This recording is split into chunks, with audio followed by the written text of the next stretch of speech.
Selamat pagi Sir Wisnu, selamat pagi teman-teman yang nonton. Perkenalkan, nama saya Marco Setiansyah, nomor NIM 19710059. Jadi pada hari ini saya akan menjelaskan tentang aset optimasi program. Yang pertama, dalam aset optimasi program ada 7 langkah. Yang pertama adalah define atau menetapkan.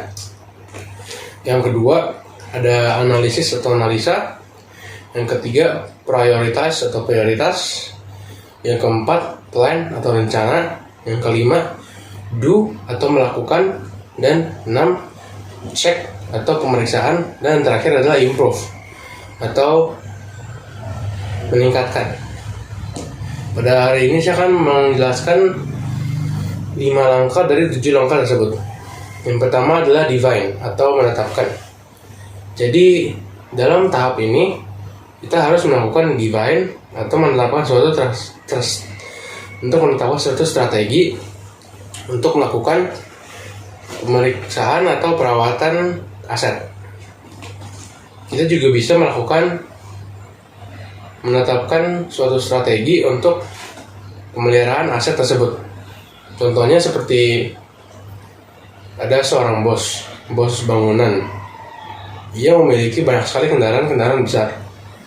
Maka dari itu, dia harus tahu berapa lama kendaraan itu dapat berjalan dan harus tahu kapan harus diservis. Yang kedua adalah analisis atau analisa. Dalam tahap ini, jika ada suatu masalah, kita harus segera menganalisis suatu masalah tersebut dan mencari tahu apa kesalahan-kesalahan yang kita lakukan dan mencari solusinya biar cepat selesai. Contohnya seperti saya memiliki toko kopi. Nah, beberapa bulan ini sangat sepi sekali tokonya. Nah, maka dari itu saya harus mencari tahu, menganalisis masalah tersebut dan mencari tahu kesalahan saya biar saya bisa mencari solusinya agar bisa tahu kenapa toko saya itu sepi gitu.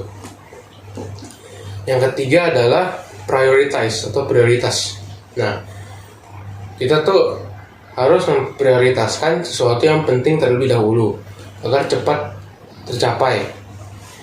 Dan juga kita harus tahu mana yang harus diprioritaskan terlebih dahulu, seperti mana yang bisa didapatkan sekarang dan masa kedepannya. Contohnya seperti saya ingin membeli laptop seharga 10 juta. Nah, tetapi saat itu saya harus membayar perawatan ayah saya yang berharga 10 juta. Nah, maka dari itu saya lebih baik membayar ayah saya punya perawatan karena laptop bisa saya beli di masa kedepannya. Yang keempat adalah plan atau rencana. Nah, di tahap ini kita memiliki 3 langkah, yaitu yang pertama kita menyesuaikan gap atau jarak antara saat ini dengan masa kedepannya agar berjalan dengan lancar. Contohnya seminggu lagi kita akan pergi ke luar negeri. Maka dari itu dari sekarang kita harus cepat-cepat packing agar nantinya kita bisa berjalan dengan lancar, jadi nggak usah buru-buru gitu. Langkah kedua adalah menghitung resiko, waktu, biaya, dan juga peluangnya. Dan dari itu, contohnya itu kayak misalnya saya bos, saya ditawar untuk bekerja sama. Nah, dari sini saya akan menghitung berapa peluang yang saya punya untuk profit dan apa resikonya yang saya terima, apakah nanti akan rugi atau akan untung. Itu saya juga menghitung waktu yang akan berapa lama waktu yang akan ditempuh biar dapat suatu profit itu, dan berapa biaya yang akan saya keluarkan untuk mendapatkannya. Yang ketiga ialah menetapkan suatu tujuan dan melakukannya dan mengambil kesempatan yang ada itu untuk mencapai sesuatu yang diinginkan. Contohnya seperti saya punya toko roti. Nah, saat itu saya memiliki tujuan itu untuk mendapatkan profit sehingga 50 juta per bulan.